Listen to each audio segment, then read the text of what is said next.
Bismillahirrahmanirrahim. Assalamualaikum warahmatullahi wabarakatuh. Salam rahayu sagung dumadi. Sahabat jelajah supranatural dimanapun Anda berada, sebelumnya saya turut berbelasungkawa.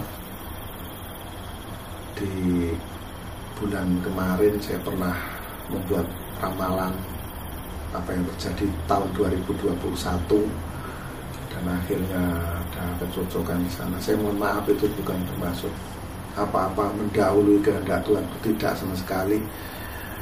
Karena saya itu merasa itu penting saya sampaikan, karena kalau ini saya sampaikan sudah pasti bisa menjadi kehati-hatian untuk kita, ya. Kalau kita tahu akan bahaya yang terjadi, sudah pasti kita akan bisa mempersiapkan diri. Nah, tujuannya hanya itu. Yang pasti hati saya, niat saya ingin berbuat baik untuk teman-teman. Tidak ada berbuat tidak baik, tidak ada niat untuk menakut-nakuti, ya. Ini untuk pembelajaran kita, ya, untuk prediksi namanya. Sama dengan ramalan cuaca kayak gitu kan, juga biasa muncul, ya. Itu dari pemerintah ada ramalan cuaca. Sama itu, ya. Ya, saya turut berbelasungkawa atas apa yang melanda dunia. Ini terjadi sudah sangat lama, dari tahun 2020 awal sampai sekarang, ya, sudah 1 tahun belum terselesaikan, ya. Namun vaksin sudah ada di negara kita, maka kita harus sepakat, setuju apa yang sudah dipikirkan oleh pemerintah. Tentunya itu melalui pemikiran-pemikiran, rapat-rapat yang matang, dan ide-ide itu bukan dikeluarkan oleh satu orang. Saya yakin banyak orang di situ yang bertemu, berkumpul, bermusyawarah apa yang harus dilakukan, tindakan-tindakan apa yang akan diambil, ya, untuk siapa? Untuk kemaslahatan umat, untuk kesehatan seluruh rakyat Indonesia, ya. Itu teman-teman sahabat jelajah supranatural, ya. Jadi kita mari berpikir positif, kita dukung langkah pemerintah supaya kita cepat semua divaksin, semoga penyakit nih, ya, wabah ini cepat tersingkir dari bumi pertiwi Indonesia tercinta. Dan kepada saudara kita yang di Mamuju yang tertimpa gempa, semoga diberikan ketabahan. Yang di Kalimantan tertimpa banjir, semoga diberikan ketabahan juga. Dan kepada alim ulama, ustadz atau apa sebutannya, ya, ulama lah yang mendahului kita, semoga diterima di sisi Allah. Juga semua saudara-saudara kita yang telah mendahului kita diterima di sisi Allah. Dan juga gunung meletus ini, ya, yang baru saya dengar juga, Gunung Semeru, ya, semoga tidak parah, ya teman-teman, ya. Bisa gimana, ya, sulit rasanya mau ngomong. Semoga diberikan ketabahan lah intinya untuk teman-teman dan sahabat gitu, Pak Mukas, sahabat jelajah supranatural dimanapun berada.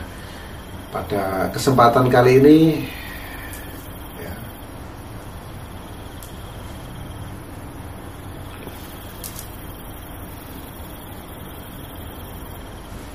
ini saya ditanya oleh teman-teman sahabat ini tentang keilmuan, bagaimana teknik dasar belajar ilmu supranatural atau belajar ilmu gaib.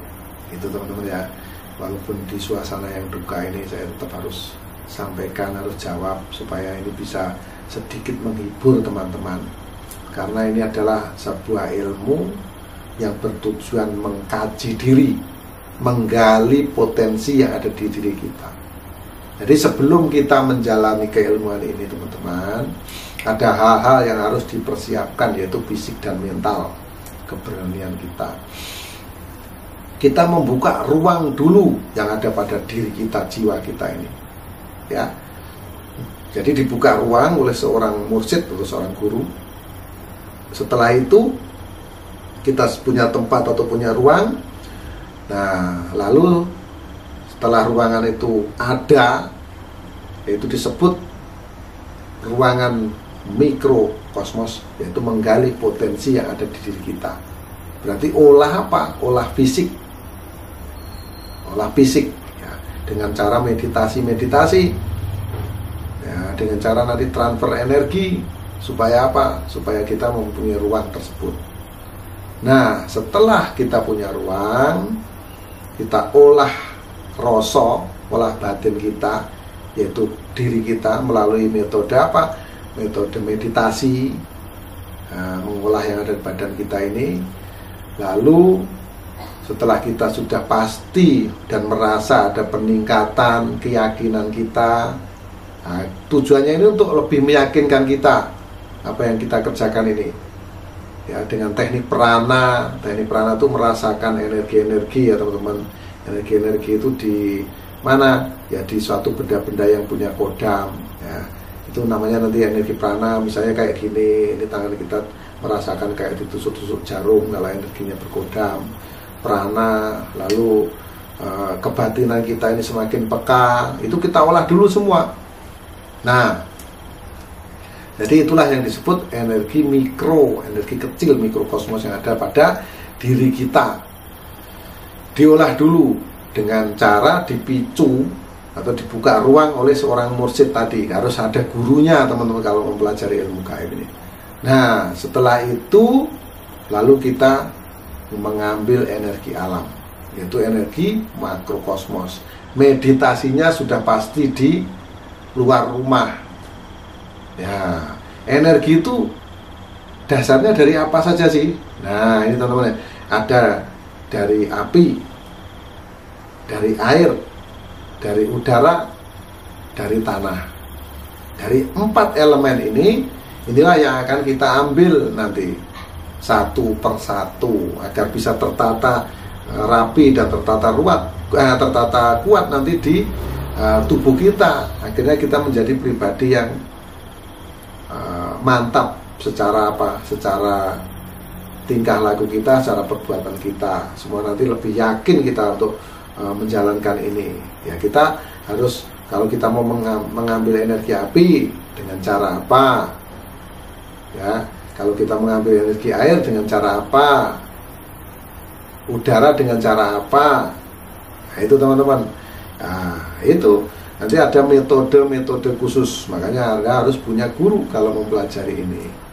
Nah, itulah kita ngambil energi makro, energi dari semesta alam ini. Nah, setelah semua ini kita lakukan, maka kita akan merasakan sesuatu yang luar biasa nanti terjadi pada diri kita. Apa yang terjadi? Banyak dari teman kita yang menyampaikan ingin membuka mata batin, indra keenam sebutannya. Nah, seperti itulah nanti bisa terjadi. Nah, dengan diawali dari teknik-teknik dasar yang saya sampaikan tadi. Tidak bisa ujuk-ujuk bisa itu teman-teman. Berapa lama itu bisa dipelajari gitu kan? Ada pertanyaan seperti itu. Lama dan tidaknya saya tidak bisa sampaikan, karena tergantung kepada kecerdasan orang tersebut, kepada keyakinan orang tersebut. Nah, kalau semakin Anda yakin, sabar dan tabah terus dijalani metode-metodenya, itu semakin cepat. Namun kalau Anda terlalu ambisi, pengen bisa, nah itu malah akan menjauh.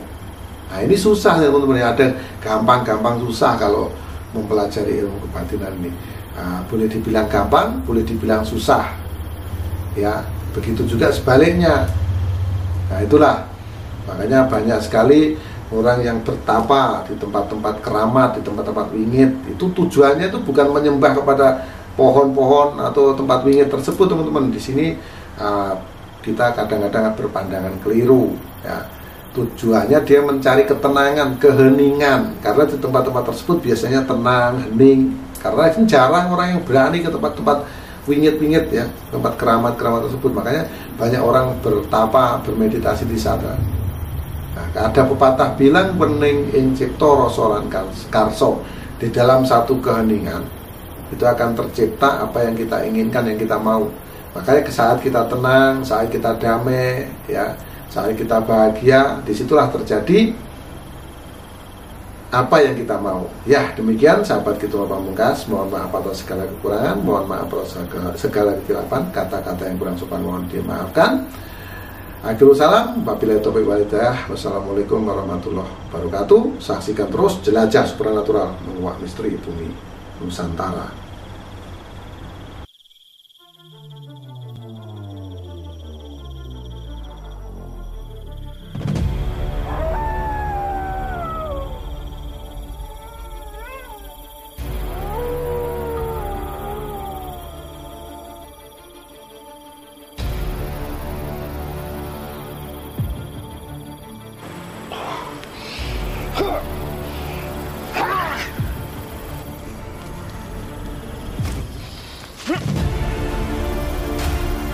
أعوذ برب الناس مالك الناس إله الناس من شر الوسواس الخناس الذي يوسوس في صدور الناس من الجنة